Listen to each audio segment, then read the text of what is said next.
पहला पाठ लेवी अध्याय 25 पद संख्या 1 से 8 तथा 17।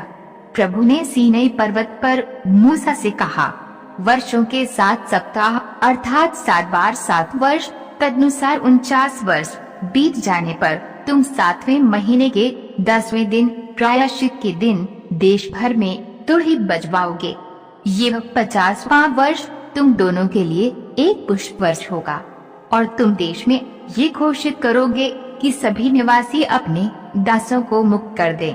यह तुम्हारे लिए जयंती वर्ष होगा। प्रत्येक अपनी पैतृक संपत्ति फिर प्राप्त करेगा और प्रत्येक अपने कुटुंब में लौटेगा। 50वां वर्ष तुम्हारे जयंती वर्ष होगा। इसमें तुम न तो बीज बोओगे, पिछली फसल काटोगे और न छठी दाखलताओं के अंगूर तोड़ोगे, क्योंकि ये जयंती वर्ष है। तुम इसे पवित्र मानोगे और खेत में अपने आप उगी हुई उपज खाओगे। इस जयंती वर्ष में प्रत्येक अपनी पैतृक संपत्ति फिर प्राप्त करेगा।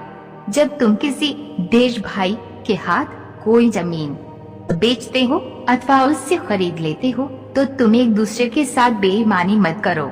जब तुम किसी देश भाई से कोई जमीन खरीदते हो तो इसका ध्यान रखो कि पिछले जयंती वर्ष के बाद कितने वर्ष बीत गए हैं और बाकी फसलों की संख्या के अनुसार बेचने वाले को विक्रय मूल्य निर्धारित करना चाहिए।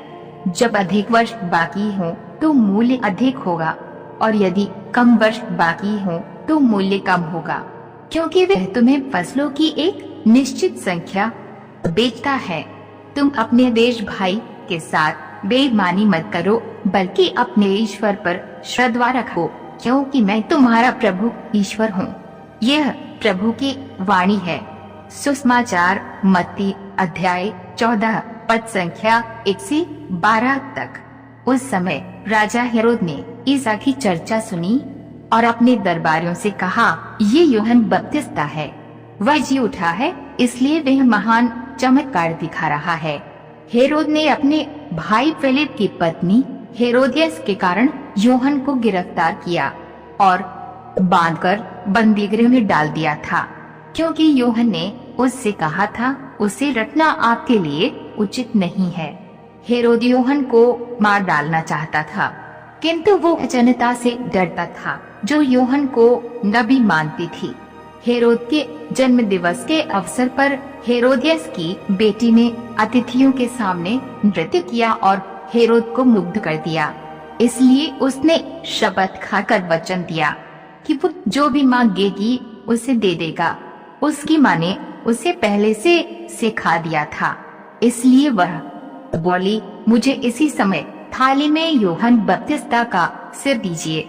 हेरोद को धक्का लगा, परंतु अपनी शपथ और अतिथियों के कारण उसने आदेश दिया कि उसे सिर दे दिया जाए और प्यादों को भेजकर उसने बंदी गृह में यूहन्ना का सिर कटवा दिया। उसका सिर थाली में लाया गया और लड़की को दिया गया और वे उसे अपनी माँ के पास ले गई। यूहन्ना के शिष्य आकर उसका शव ले गए। उन्होंने उसे दफनाया और जाकर ईसा को इसकी सूचना दी। यह प्रभु का पवित्र सुसमाचार है। मनन चिंतन। आज का पाठ कहता है, सत्य के लिए आवाज उठाने वाले बहुत ही हिम्मत वाले रहते हैं, परंतु सत्य के लिए आवाज उठाने वाले, सत्य को उजागर करने वाले या सत्य की राह पर चलने वाले बहुत ही कम होते हैं। यूहन्ना बपतिस्ता सत्य के साक्षी थे, इसलिए वे निडरता पूर्वक सत्य का साथ देते थे। सत्य के लिए आवाज बनने के कारण उनको मरवा दिया जाता है। लोग मनुष्य का अंत कर सकते हैं, परंतु वे उस आवाज को कभी नष्ट नहीं कर सकते जो सत्य की ओर है। सच्चाई को इस संसार की कोई भी ताकत नष्ट नहीं कर सकती, इसलिए हम सभी को सत्य के साथ खड़े रहने की जरूरत है। आमीन।